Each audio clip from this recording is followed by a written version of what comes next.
राजकारणापासून ते राजकारणापर्यंत प्रत्येक घडामोडीवर बारीक नजर ठेवणारा तुमचा हक्काचा लोकल न्यूज प्लॅटफॉर्म ठाणे दर्पण, ठाण्याचं खरं प्रतिबिंब. भिवंडी येथील नारपोली भागात इमारत कोसळून 9 जणांचा मृत्यू झालाय. या दुर्घटनेतील मृतांमधील शमीम शेख याची ओळख पटवण्यात पोलिसांना यश आलंय. बालाजीनगर परिसरातील गंगारामवाडी येथील कोहिनूर इमारतीच्या बी विंगचा काही भाग गुरुवारी रात्री कोसळला. त्याखाली काही जण गाडले गेल्याचे सांगण्यात आले. त्यांचा शोध बचाव पथकाने सुरू आहे. कोहिनूर ही तळ अधिक 4 मजली इमारत होती. या इमारतीला भिवंडी निजामपूर महापालिकेने याआधी धोकादायक घोषित केले होते. मात्र इमारतीची दुरुस्ती सुरू असताना काल रात्री 11:30 वाजण्याच्या सुमारास इमारतीचा काही भाग अचानक कोसळला. या इमारतीत एकूण 48 खोल्या असून प्रत्येक मजल्यावर 12 खोल्या होत्या. रात्री 8 ते 9च्या सुमारास इमारतीमधून आवाज ऐकू येऊ लागल्याने स्थानिक नागरिकांनी काही कुटुंबांना तातडीने बाहेर काढले. मात्र काही रहिवासी व कामगार बाहेर पडत असतानाच इमारतीचा भाग कोसळल्याने ते ढिगाऱ्याखाली अडकले. घटनास्थळी अग्निशमन दल, भोईवाडा पोलीस स्टेशनचे कर्मचारी, महसूल विभागाचे अधिकारी तसेच स्थानिक नागरिक तातडीने दाखल झाले. राष्ट्रीय आपत्ती प्रतिसाद दल, भिवंडी अग्निशमन दल व श्वान पथकाच्या साहाय्याने बचाव कार्य सुरू असून ढिगाऱ्याखाली अडकलेल्या नागरिकांचा शोध सुरू आहे. घटनास्थळी 2 रुग्णवाहिका व 1 JCB तैनात आहे. या दुर्घटनेत आतापर्यंत 9 जणांचा मृत्यू झाला आहे, तर दोघांना ढिगाऱ्यातून सुरक्षित बाहेर काढण्यात आल्याची प्राथमिक माहिती सांगण्यात येते. प्रशासनाच्या वतीने बचाव व मदत कार्य मध्यरात्री व दिवसाही सुरू आहे. शमीम शेख वगळता इतरांची माहिती अद्याप कळू शकलेली नाही. महसूल व वन विभागात सरकारी नोकरी लावून देण्याचे आम्ही दाखवत एका तरुणाची तब्बल 70 लाख रुपयांची फसवणूक करण्यात आली आहे. या प्रकरणी ठाणे गुन्हे शाखेने तिघांविरुद्ध गुन्हा दाखल केला आहे. या प्रकरणात 2 आरोपींना अटक करण्यात आली असून मुख्य आरोपी फरार आहे. भिवंडीतील कालेर भागात राहणाऱ्या 28 वर्षीय तरुणाची महसूल व वन विभागात सरकारी नोकरी लावून देण्याचे आम्ही दाखवत फसवणूक करण्यात आली. विश्वास संपादन करण्यासाठी आरोपीने मंत्रालयातील वरिष्ठ शासकीय अधिकाऱ्यांच्या नावाने बनावट नियुक्तीपत्रे, शिक्के व स्वाक्षऱ्या तयार करून सरकारी नोकरी मिळवून देण्याचे आश्वासन दिले. त्यासाठी 70 लाख रुपये घेत फसवणूक करण्यात आली. या प्रकरणी नारपोली पोलीस ठाण्यात दाखल झालेला गुन्हा पुढील तपासासाठी गुन्हे शाखा घटक 2 भिवंडीकडे वर्ग करण्यात आला. तपासादरम्यान मुख्य आरोपी श्याम विठोबा सावंत हा फरार असल्याचे निष्पन्न झाले, तर डोंबिवली येथील जुगल कुमार लोढा आणि कल्याणमधील रवींद्र दयानिधी शेडुजा यांना अटक करण्यात आले. तपासात आरोपींकडून महसूल विभागातील वरिष्ठ अधिकाऱ्यांच्या नावाने बनावट शिक्के व स्वाक्षऱ्या असलेली कागदपत्रे जप्त करण्यात आली.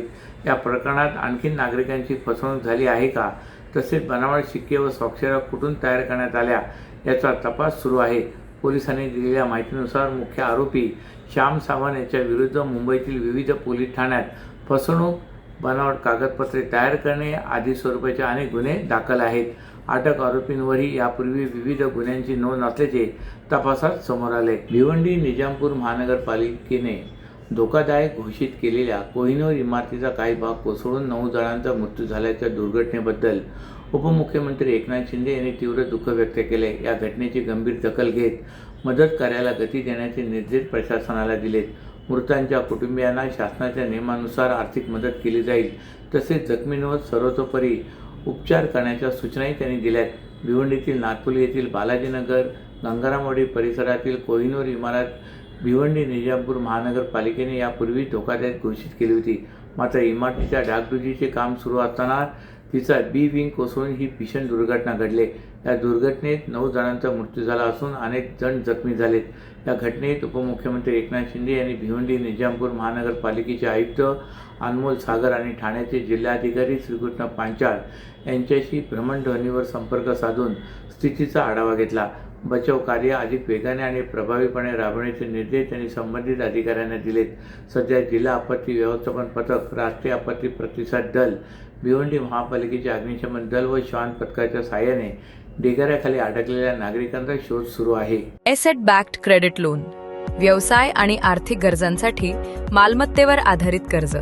कर्ज मर्यादा 5 कोटींपर्यंत, 120 महिन्यांचा परतफेडीचा कालावधी, विश्वासार्ह वित्तीय भागीदार तुमच्या प्रगतीसाठी. TJSB asset backed credit loan.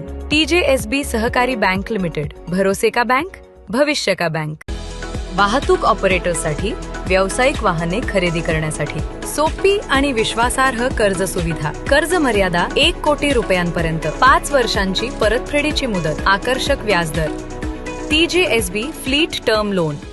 TJSB सहकारी बँक लिमिटेड, भरोसे का बँक, भविष्य का बँक. तुमच्या व्यवसायासाठी खेळते भांडवल, क्षमता विस्तार, आधुनिकीकरण आणि यंत्रसामग्री खरेदीसाठी विश्वसनीय ओव्हरड्राफ्ट सुविधा. कर्ज मर्यादा 7 कोटींपर्यंत, जलद मंजुरी, 120 महिन्यांचा परतफेडीचा कालावधी. TJSB ODS drop against property. TJSB सहकारी बँक लिमिटेड, भरोसे का बँक, भविष्य का बँक. दादा, दात घासताय ना, मग पाणी का वाया घालवताय? ताई, भांडी घासा नाहीतर फोन पहा, पण नळ का चालू ठेवलाय? अंघोळ झाली ना करून, मग शॉवर चालूच.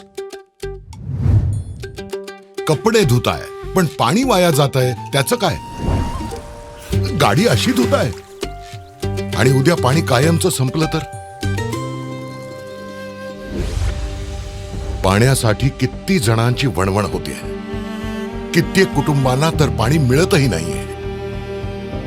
पाणी बोलत नाही, पण आपण त्याची किंमत जाणली पाहिजे. पाण्याचा अपव्यय टाळा, परिस्थिती भीषण होऊ शकते. प्रत्येक थेंब जपा, पाणी वाचवा. पाणी ही निसर्गाची देणगी आहे. पाणी निर्माण करता येत नाही. पाण्याची बचत हीच पाण्याची निर्मिती. ठाणे महानगरपालिकेतर्फे जनहितार्थ जारी. ठाणे महानगरपालिकेच्या तिजोरीत खडखडाट असल्यामुळे मोठ्या प्रकल्पांच्या निधीसाठी सुमारे 400 कोटी रुपयांचे कर्जरोखे उभारण्याचा निर्णय पालिका प्रशासनाने घेतला असतानाच दुसरीकडे महापौरांसह प्रमुख पदाधिकाऱ्यांसाठी लाखो रुपयांच्या नव्या वाहनांची खरेदी करण्यात आल्याचा प्रकार पुढे आलाय. 5 वर्षापूर्वी पदाधिकाऱ्यांसाठी वाहने खरेदी केली असतानाच आता पुन्हा नवी वाहने खरेदी केल्याने या उधळपट्टीवरून टीका होऊ लागले. विशेष म्हणजे स्थायी समितीची अद्याप निवड झालेली नसतानाही सभापतीसाठी नव्या वाहनांची व्यवस्था करण्यात आल्याने महापालिका वर्तुळात चर्चा रंगले. ठाणे महापालिकेचे उपमहापौर कृष्णा पाटील, सभागृह नेते हनुमंत जगदाळे आणि विरोधी पक्षनेते शानू पठाण यांच्यासाठी महिंद्रा कंपनीच्या XUV 700 या नव्या गाड्या खरेदी करण्यात आल्या असून गुरुपौर्णिमेच्या मुहूर्तावर या गाड्या त्यांना देण्यात आल्यात. या सर्वच वाहनांसाठी एकूण सुमारे 60 ते 62 लाख रुपये खर्च करण्यात आलेत. महापौर शर्मिला पिंपळकर यांच्यासाठी टोयोटा इनोव्हा वाहन खरेदी करण्यात येणार आहे. ही गाडी अद्याप महापालिकेला प्राप्त झालेली नसून ती पुढील महिन्यात पालिकेच्या ताफ्यात दाखल होणार आहे.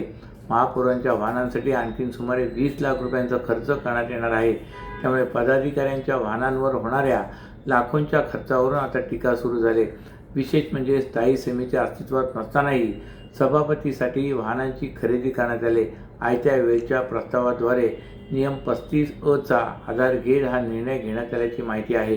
त्यामुळे समितीची निवड होण्यापूर्वीच सभापतीसाठी वाहनांची तजवीज करण्याची घाई का, असा सवाल उपस्थित होत आहे. ठाणे जिल्ह्यातील नागरिकांच्या मालमत्ताचे हक्क अधिक सुरक्षित करण्यासाठी भूमी अभिलेख विभागाने ड्रोन सर्वेक्षण आणि मोजणीची प्रक्रिया पूर्ण करावी, तसेच पात्र नागरिकांच्या याद्या तयार ठेवाव्यात, असे निर्देश जिल्हाधिकाऱ्यांना दिल्याची माहिती महसूल मंत्री चंद्रशेखर बावनकुळे यांनी पत्रकारांशी बोलताना दिले. छत्रपती शिवाजी महाराज महाराजस्व अभियानातून ठाणे जिल्ह्यातील 76,000 कुटुंबांना विविध योजनांचा लाभ देण्यासह जिल्ह्यातील 268 कर्मचाऱ्यांना रखडलेला अनुकंप नोकरीचा प्रश्न मार्गी लावण्यात आला आहे. याशिवाय कल्याण आसनगाव चौथा रेल्वे मार्ग, दहिसर भाईंदर किनारी मार्ग, ठाणे रिंग मेट्रो, RTO, वैद्यकीय महाविद्यालय आणि कृषी बाजारपेठेसह विविध प्रकल्पांसाठी महसूल विभागाने जमीन उपलब्ध करून दिल्याचेही त्यांनी सांगितले. मुख्यमंत्री देवेंद्र फडणवीस यांच्या वाढदिवसानिमित्त आणि उपमुख्यमंत्री अजित पवार यांच्या जयंतीनिमित्त राज्यभर छत्रपती शिवाजी महाराज महाराजस्व अभियान राबवण्यात आले. वाढदिवसानिमित्त सत्कार हारतुरे स्वीकारण्याऐवजी जनतेच्या समस्या सोडवण्यासाठी सेवा अभियान राबवण्याचा निर्णय मुख्यमंत्री फडणवीस यांनी घेतला आहे. यानुसार हे अभियान राबवण्यात येत आहे. या अभियानातून राज्यातील सुमारे 10 लाख कुटुंबांना विविध योजनांचा लाभ देण्याचा प्रयत्न करण्यात आला आहे. ठाणे जिल्ह्यात 76,000 कुटुंबांना लाभ मिळवून देण्यात आले, अशी माहिती देत या कामासाठी जिल्हाधिकाऱ्यांनी विविध विभागांच्या अधिकाऱ्यांचे बावनकुळे यांनी कौतुक केले. अशाच नव्या आणि ताज्या बातम्यांसाठी ठाणे दर्पणच्या पेजला लाईक करा आणि फॉलो करायला विसरू नका.